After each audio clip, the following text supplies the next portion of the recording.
우리 주님의 은총이 여러분과 함께 하시기를 간절히 축복드립니다. 다윗이 왕이 됐습니다. 부러울 게 없었죠. 왕궁도 새로 지었습니다. 이런저런 나무가 아니라 백향목으로 지었습니다. 정말 최고의 자리에 올랐습니다. 그러다 다윗이 어느 날 문득 나는 이렇게 백향목 왕궁에 살고 있는데 하나님의 언약궤는 아직도 휘장 아래 있구나 하는 것을 보게 되었습니다. 그래서 다윗이 역대상 17장 1절에 하나님 앞에 마치 당당하게 내가 하나님을 위해서 집을 지어 드리겠습니다, 하나님의 성전을 짓겠습니다 라고 말을 합니다. 그 과정들이 쭉 고백되어지고, 그런데 하나님의 대답이 참 의외입니다. 다윗이 말하는 거예요. 내가 하나님의 집을 지어 드리겠습니다, 내가 하나님을 위해서 뭔가를 하겠습니다. 그러자 9절에 보면, 9절 말씀에 보면 직접적인 언어적인 표현은 아니지만 대충 이런 내용입니다. 그러자 하나님께서 대답하신 말씀이 오히려 내가 이스라엘을 위해서, 너희 이스라엘을 위해서 집을 지어주겠다라고 하나님께서 말씀을 하시는 겁니다. 이렇게 짤막한 하나님과 다윗의 이 대화 속에서 다윗이 뭔가 크게 깨닫습니다. 그래서 비로소 자기가 큰 실수를 했구나, 내가 잘못 말했구나 라는 것을 깨닫고 하나님 앞에 고백적인 말을 합니다. 이게 오늘 역대상 17장 16절 말씀입니다. 이런 겁니다. 하나님, 제가 누구이며 제 집안이 무엇이기에 주님께서 나를 이러한 자리에까지 오르게 해주셨습니까? 라고 이 고백을 잔잔하게 말하는 겁니다. 그러니까 이런 겁니다. 그러니까 다윗이 당당하게 내가 왕이니까, 내가 모든 것을 이제 다 할 수 있었으니까 자신이 하나님을 위해서 뭔가를 해야 되겠다, 그리고 내가 하나님을 위해서 뭔가를 할 수 있다. 귀하죠. 아름다운 생각이죠. 그렇게 했었는데 하나님으로부터 들은 말씀을 통해서 깨달은 것은 뭐냐면, 자신이 왕위에 오른 것, 더 나아가서 내 삶 전체가 하나님의 은혜였구나 하는 사실을 깨달은 겁니다. 내가 하나님을 위해서 성전을 지으겠습니다. 내가 오히려 너희를 위해서 집을 지어주겠다. 하나님, 제가 무엇이기에 이스라엘의 왕이 되게 하셨는지 갑자기 겸손해지는 거죠. 오늘 제목이라서 제가 무엇이기에입니다. 한번 따라해 볼까요? 제가 무엇이기에. 여러분, 이게 은혜라는 겁니다. 은혜. 다윗은 사실 전쟁에서 굉장히 많은 사람을 죽였습니다. 어느 정도로 죽였느냐면, 하나님께서 내가 피를 많이 흘렸기 때문에 성전을 지을 수 없다 할 정도였습니다. 심지어 다윗은 바스바를 범했죠. 그리고 자신을 위해서 바세바 아내 우리아를 죽이기까지 했습니다. 그런데 놀라운 것은 하나님이 그런 다윗을 선택하셨다는 겁니다. 오늘날 같으면 기회가 없을 겁니다. 간음을 했고 살인을 했는데 이런 사회에서 또 다른 기회가, 왕이 될 수 있는 기회가 주어질까요? 그런데 하나님은 다윗을 선택하셨다. 이게 뭘 말하는 걸까요? 역대상 17장 말씀과 연결시켜 보면 이런 겁니다. 다윗이 하나님을 사랑한 것이 아니라 뭐라고요? 하나님이 다윗을 사랑하셨다는 겁니다. 이게 은혜라는 겁니다. 이 은혜 없이는 우리가 살 수 없다는 겁니다. 성경이 이런 말씀들을 수두룩합니다. 예를 들어서 신명기 7장 7절부터 8절 말씀에 보면 대충 이런 겁니다. 하나님께서 이스라엘을 선택하신 것은 이스라엘이 다른 민족들보다 그 수가 많기 때문이 아니다 라고 하나님께서 말씀하십니다. 너희가 잘났기 때문에 내가 너희를 선택한 것이 아니다. 오히려 너희는 다른 민족들보다 그 수가 가장 적다. 그런데도 내가 너희를 선택한 것은 내가 너희를 사랑하기 때문이다. 많아서 너희를 애굽에서 구원한 것이 아니라 내가 너희를 사랑하기 때문에 애굽에서 건진 것이다. 이 은혜를, 이 사랑을 우리가 하나님 앞에서 가슴으로 경험하게 된다면 다윗의 말처럼 우리는 순간적으로 깨달음을 얻게 되어지고 이렇게 말할 수밖에 없을 겁니다. 따라 볼까요? 제가 무엇이기에. 여러분, 이게 은혜라는 겁니다. 이게 은혜는 겁니다. 여러분처럼 저도 추석 때 가족들이 모였습니다. 서울에서 다 다 모였다가 또 다시 강릉으로 내려와서 저희 아이들하고 이렇게 모였습니다. 이런 저녁을 하다가 저희 아이가 뜬금없이 저에게 물었습니다. 아빠는 어떻게 제천에 가시게 되었어요? 라고 말입니다. 우리 둘째 아이가 제천에서 있는데 제가 첫 목회지가 제천이었잖아요. 충북. 그리고 제가 처음에 목회했었던 그 교회도 가보고 지금 사는 곳하고 가깝고 그러니까 어떻게 제천에 가시게 됐어요? 제가 제천에 간 데는 사연이 다 있습니다. 저를 도와준 사람이 있었고 그 첫 목회지를 소개해 주신 선배님도 계셨고 그리고 무엇보다도 제가 결정을 한 겁니다. 제가 결정한 겁니다. 떠밀려 간 게 아니라 이런 목회 자리가 있는데 가보지 않겠니? 하고 제가 결정한 거죠. 그래서 이런 사연과 제천으로 가기까지의 그런 이유들을 이제 좀 간단하게나마 알려주려고 하는 이 짧은 시간에 제 안에 밀려드는 생각이 있었습니다. 제천에 가게 된 것뿐만 아니라 제가 감신에 들어가게 되는 것, 그리고 강릉으로 오게 된 것, 또 샘물교를 시작하게 된 것, 또 지금에 이르기까지 제 안에 있었던 수많은 일들, 여러분 그거 제가 결정한 겁니다. 강릉을 오기로 제가 결정한 겁니다. 샘물교회 시작해야 되겠다, 제가 결정한 겁니다. 감신에 올라가야 되겠다, 이거 제가 결정한 겁니다. 그런데 이런 일들 저의 결정이고 저의 선택이었는데, 그런데 이 지난 일들을 이렇게 곰곰이 뒤돌아보니 왜 제천에 어떻게 제천에 가게 되었어요? 라는 이 질문에 제가 대답하려는 이 짧은 시간 속에 제 안에 들었던 생각이라는 겁니다. 제가 선택하고 제가 결정한 줄 알았는데 맞습니다. 제가 결정한 건 맞습니다. 제가 선택한 것도 맞고요. 그런데 그 모든 일들 뒤돌아보니 이런 겁니다. 야, 내가 참 준비도 안 됐고 내가 자격도 없는데 내가 어떻게 신학도가 되어 수 있었을까? 내가 감신에 들어가기 위해서 오랫동안 준비했던 것도 아니고 그냥 고등학교 3학년 때 정말 은혜 받고 내가 감신을 가야 되겠다라고 결정인 건데, 제가 목회를 하게 된 것도 제천에서 첫 목회를 하게 된 것도 목회자로서 시작을 해도 되겠다라고 충분한 여건이 갖춰져서 자연스럽게 시작한 것도 아닌데, 이렇게 자격도 없는 나를 어떻게 하나님께서 신학도로 또 목회자로 또 다른 자로 세우셨는지 이렇게 말하는 겁니다. 하나님, 제가 무엇이기에 이렇게밖에 말할 수밖에 없는 것, 여러분 이게 하나님의 은혜라는 겁니다.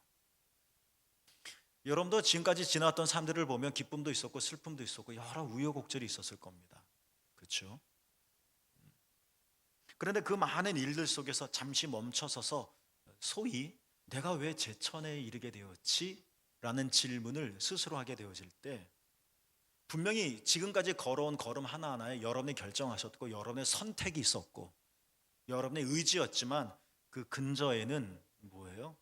우리는 잔잔히 살펴보면 이렇게 말할 수밖에 없다는 겁니다. 제가 무엇이기에? 그러면 이게 하나님의 은혜를 경험하는 겁니다. 그렇습니다, 여러분. 우리는 무엇을 했기 때문에 우리가 무엇을 했기 때문에 하나님이 여러분을 사랑하시는 게 아닙니다.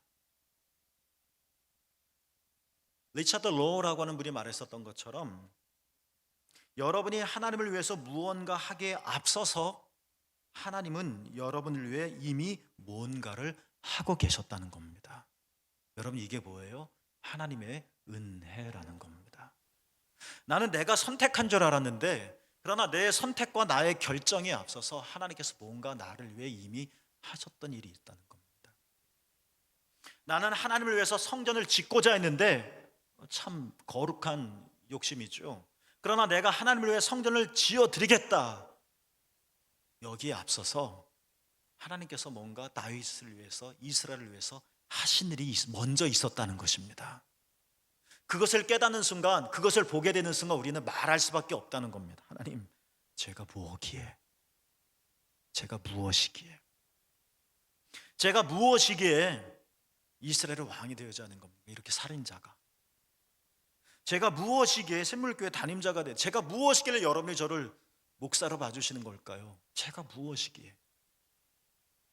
하나님의 은혜라는 겁니다. 하나님께서 나를 먼저 선택하시고 내가 하나님께 뭔가를 해드리기 전에 하나님께서 먼저 나에게 이미 놀라운 일을 행하셨다는 것. 이것을 깨닫는 것이 뭐예요? 하나님의 은혜라는 것입니다. 그리고 이 하나님의 은혜는 여러분 앞으로 여러분 삶에 계속되어질 것입니다. 지금까지 하나님의 은혜였던 것처럼 지금까지 내가 하나님께 뭔가를 했기 때문에 하나님 나에게 해주시는 것이 아니라 내가 하나님의 은혜에 뭔가를 하려고 하기 훨씬 이전부터 하나님이 나에게 뭔가를 해오셨었던 것처럼 이게 은혜죠. 이 하나님의 은혜가 앞으로 여러분이 살아갈 모든 시간 속에서도 여러분이 하나님을 위해 뭔가를 하려고 계획하기에 앞서서 하나님이 여러분에게 뭔가를 먼저 행하신다는 것, 여러분 이게 하나님의 은혜라는 겁니다. 이 하나님의 은혜는 지금까지 있었고 지금도 있고 여러분 앞으로도 계속되어질 것입니다. 물론 비유컨대 우리는 다윗 경우에처럼 전쟁 속에서 사람을 죽일 수밖에 없고 바세바를 범하는 어리석음을 저지르기도 하고 이게 인생의 굴곡이겠지만 그 골마다 하나님께서 나에게 먼저 베풀어 주시는, 나를 위해서 먼저 행하시는 하나님의 은총이 있다는 것입니다. 이게 다윗의 이 한마디 안에서 다 포함되어 있는 겁니다. 따라해 볼까요? 죄가 무엇이기에?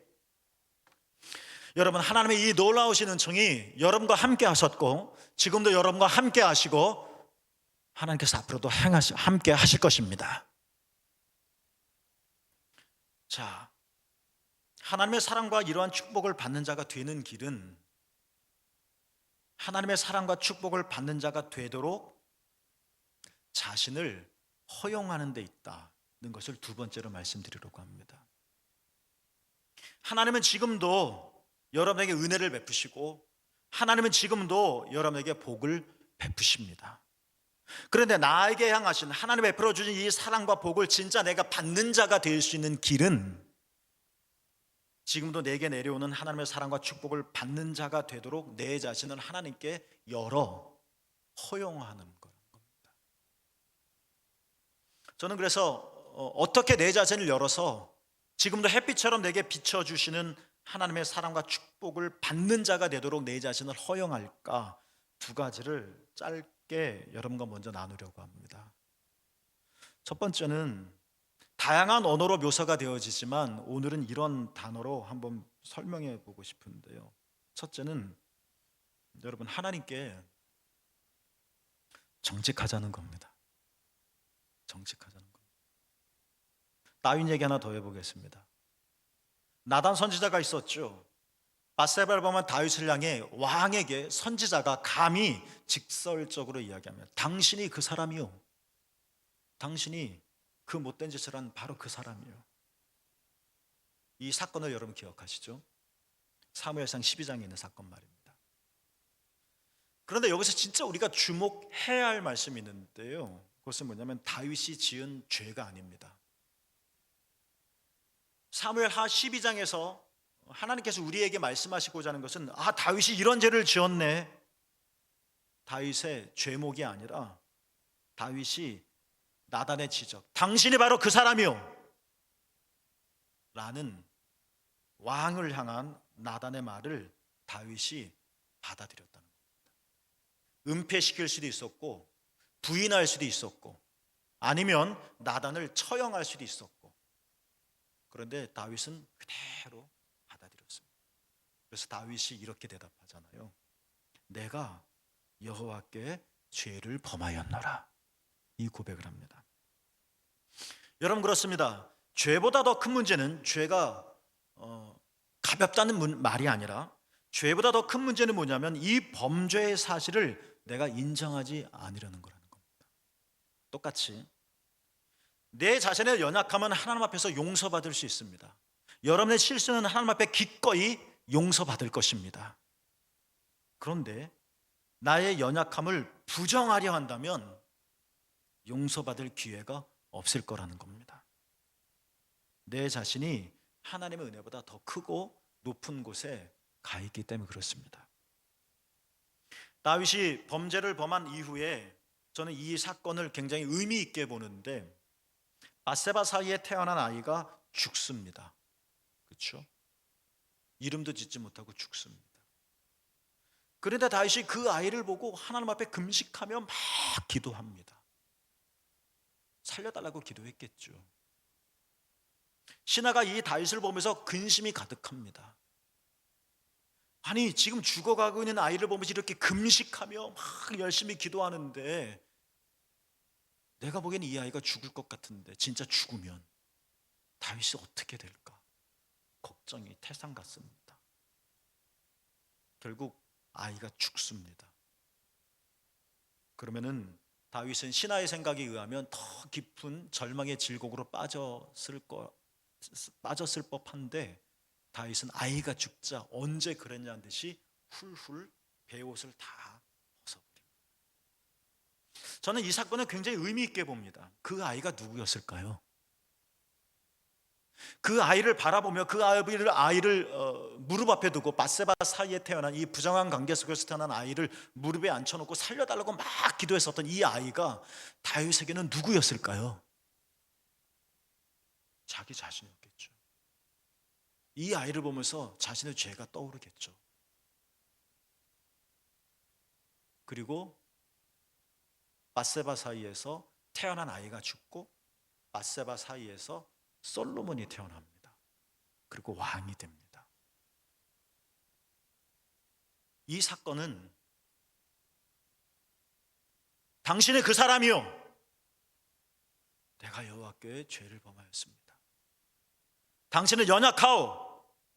맞습니다. 나는 진짜 지질이 연약합니다. 내가 하나님 앞에서 정직할 때 당신은 정말 못난 인간이요라는 자기 비하가 아니라, 나는 정말 아무것도 아닙니다. 나는 힘이 있는 것 같지만 별거 아니고, 내가 잘난 것 같지만 사실은 하찮은 존재고, 내가 이렇게 유약한 자입니다 라고 하나님의 나단 선지자와 같은 준엄한 말씀 앞에서 부정하고 부인하고 회피하는 것이 아니라, 맞습니다, 제가 그렇습니다. 교인들은 제가 굉장히 존경스럽다고 말하는데 사실 저도 다윗과 똑같습니다 라고 내가 말할 수 있을 때, 하나님 앞에 정직할 때, 내가 실수했습니다, 내가 어리석었습니다, 내가 미련했습니다, 하나님 내가 잘못한 거 맞습니다. 밧세바 사이에 태어난 아이가 죽고 밧세바 사이에서 솔로몬이 태어났다는 것은 이 연약하고 거짓된 다윗이 죽고 새로운 다윗의 탄생을 상징하는 것이 아닐까 생각을 해보는 겁니다. 우리가 어떻게 하나님의 사랑과 축복을 받는 자가 되도록 내 자신을 허용할 수 있을까? 지금은 하나님은 우리에게 사랑과 은혜를 베풀어 주시고, 내가 하나님께 뭔가를 하기에 앞서서 먼저 하나님께서 내게 행하시는데, 이 엄청난 은혜를 내가 어떻게 받아들일 수 있을까? 첫째, 사람들 앞에 정직하면 사람들이 나를 놀림감으로 여기고 이용해 먹을 수도 있지만, 하나님께는 정직하자는 겁니다. 나 진짜 힘듭니다, 하나님. 나 지금 속이 너무 상합니다, 하나님. 나 지금 진짜 아픕니다. 나 정말 어렵습니다. 저 정말 못할 것 같습니다. 제가 진짜 그렇습니다. 내 자신을 투명하게 하나님 앞에 내려놓자는 거예요. 하나님 앞에. 이게 하나님의 은혜와 축복에 내 자신을 허용하는 거라는 겁니다. 연약한 우리 자신을 인정하자는 겁니다. 그리고 하나님 앞에, 하나님, 제가 뭐기에 왕으로 세워주시는 겁니까? 내가 이런 사람인데, 사람들이 몰라서 그렇지 내가 이런 사람인데, 이런 나를 제가 뭐기에 나를 왕으로 세워주신 것입니까? 제가 뭐기에 이러한 위치에 앉게 해주시는 겁니까?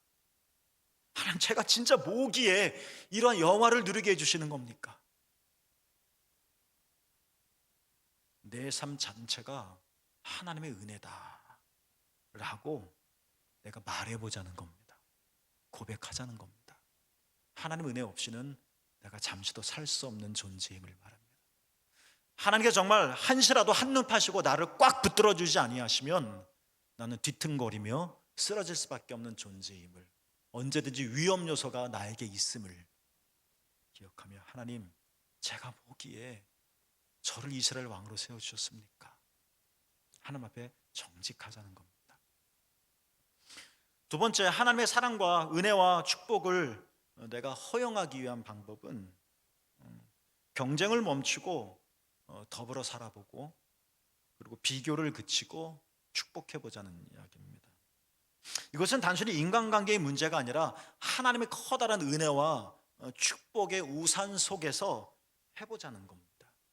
단순히 내가 잘 살기 위해서, 내 마음 속 편하기 위해서 경쟁하지 말자, 비교를 한번 멈춰보자가 아니라 하나님의 커다란 은혜의 은총 속에서, 이 은혜 속에서 내가 이게 하나님의 은혜구나 라고 내가 경험한다면 이렇게 될 수밖에 없겠죠.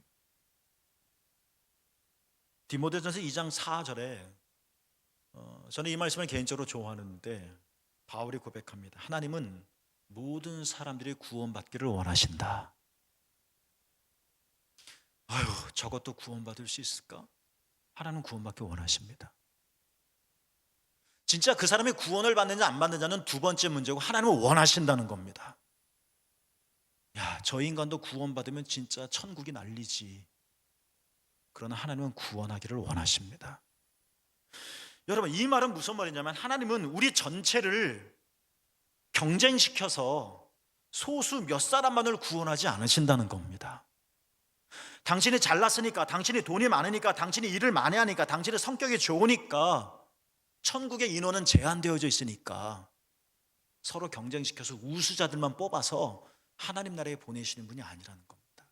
잘난 사람이나 못난 사람이나 부자나 가난한 사람이나, 하나님 나라의 잔치, 이게 하나님 나라인데 하나님 나라의 잔치에 관한 설교를 이제 제가 준비하고 있는데요, 여기서 진짜 이 사람 저 사람 다 초대하지 않습니까? 예수님의 비유 속에서. 하나는 우리를 경쟁시키지 않으신다. 그러니까 우리도 경쟁하지 말자. 하나님 나라 마치 들어가려고, 교회에서도 우리도 비교하지 말자. 내가 키가 작다고, 내가 가난하다고, 내가 가진 게 없다고 비교하지 말자. 하나님은 모든 사람들이 구원받기를 원하시니까. 제자들이 심각한 불안에 빠졌습니다. 왜냐하면 예수님께서 십자가에 죽으신다고 말씀하셨기 때문에 그렇습니다. 이제 우리 어떻게 되는 거지? 그때 요한복음 15장 16절 앞부분에 예수님께서 이런 말씀을 하셨습니다. 막 불안에 떨고 심정이 고동치는 이 제자들에게 하신 말씀이, 너희가 나를 택한 것이 아니다, 내가 너희를 택하였다. 여러분, 이 말씀은 아멘으로 듣게 되어지기를 축복합니다. 여러분이 하나님을 선택하신 것이 아닙니다. 여러분이 예수님을 선택한 것이 아닙니다. 예수님이 여러분을 선택하셨습니다. 베드로가 예수님을 선택하지 않았습니다.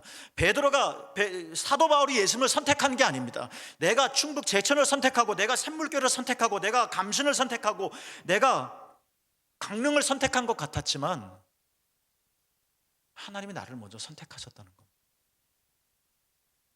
주님은 갈대처럼 연약한 시몬, 베드로의 원래 이름은 시몬입니다. 그리고 시몬의 뜻은 갈대란 뜻입니다. 왔다리 갔다리하는 정말 주책 없고 대책 없는 이 시몬, 그런데도 이 갈대 같은 연약한 시몬을 선택하셔서 반석, 베드로가 되게 하셨습니다. 베드로는 예수님이 지어준 이름입니다. 베드로가 예수님을 선택해서 베드로가 된 게 아니라 예수님이 베드로를 선택하셔서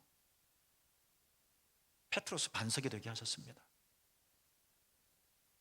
저도 그렇습니다. 늘 불안합니다. 잘할 수 있을까? 이번에도 잘 될까? 불안합니다. 어제까진 잘 되는데 오늘 잘 될까? 내일은 잘 될까? 이번 일이 잘 마무리될까? 나는 10년 후에도, 은퇴 후에도 행복하게 살 수 있을까? 70이 넘고 80이 넘어도 나는 건강하게 살 수 있을까? 당연히 우리는 걱정이 될 겁니다. 그러나 기억하자는 겁니다. 주님이 여러분을 선택하셨다는 사실 말입니다.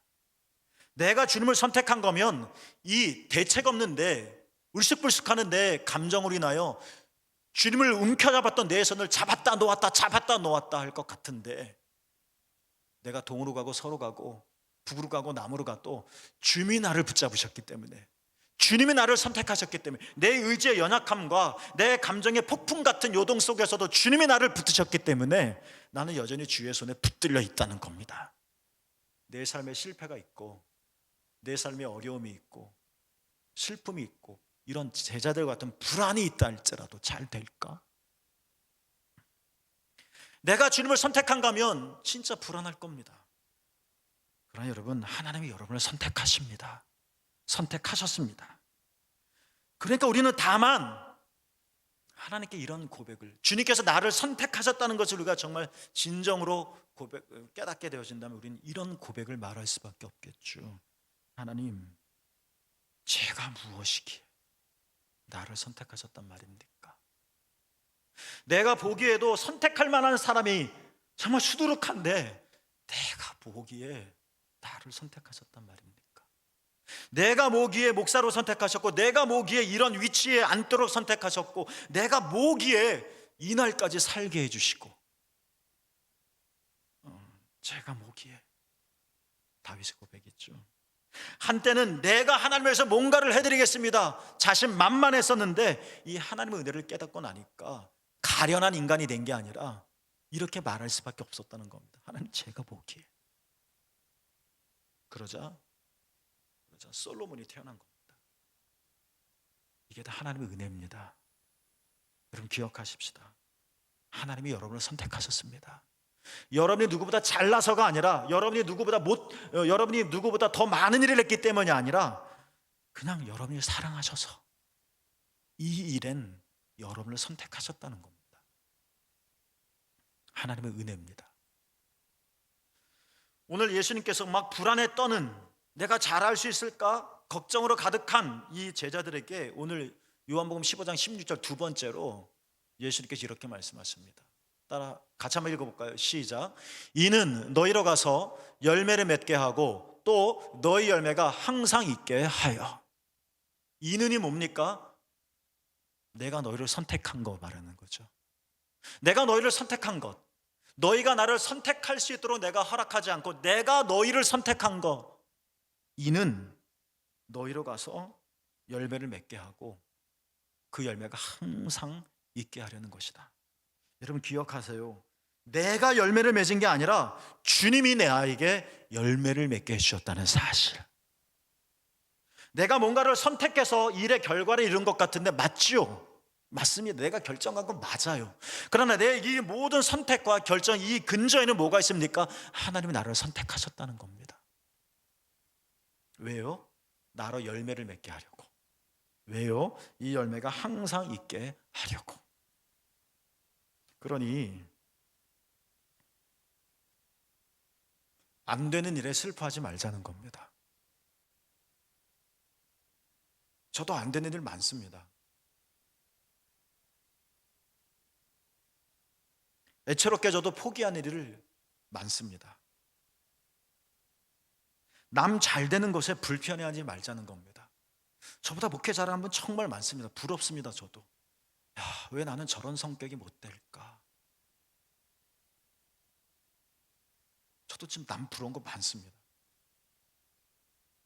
나보다 잘 된 사람, 나보다 잘난 사람, 나보다 유복한 환경, 이것 때문에 불편해하지 말자는 겁니다. 그것 때문에 열매를 맺는 게 아니라는 거니까.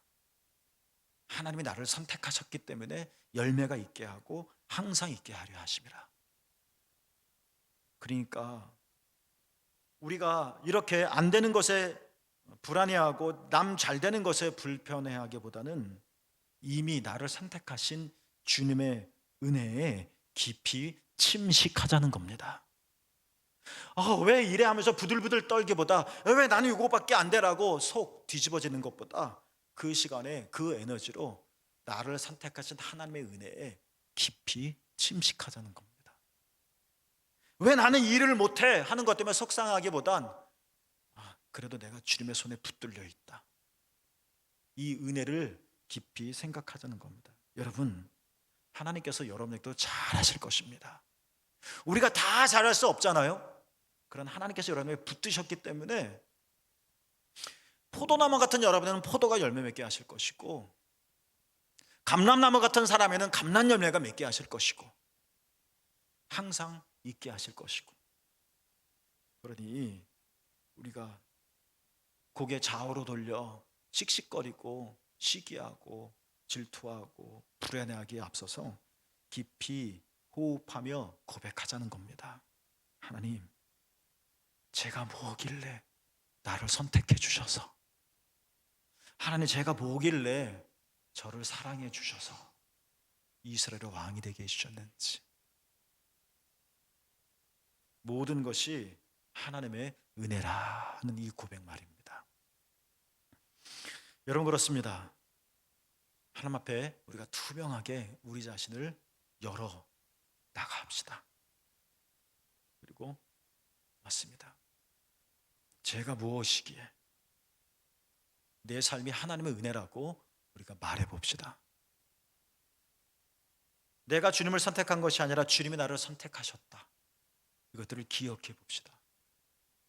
그래서 비교하지 말고 그냥 내 삶을 축복하고 감사로 받아들여 봅시다. 하나님은 계속 잘하실 것입니다. 그러한 여러분에게 평화와 열매가 가득하고 항상 있게 되기를 주님의 이름으로 축복합니다. 기도하겠습니다. 하나님,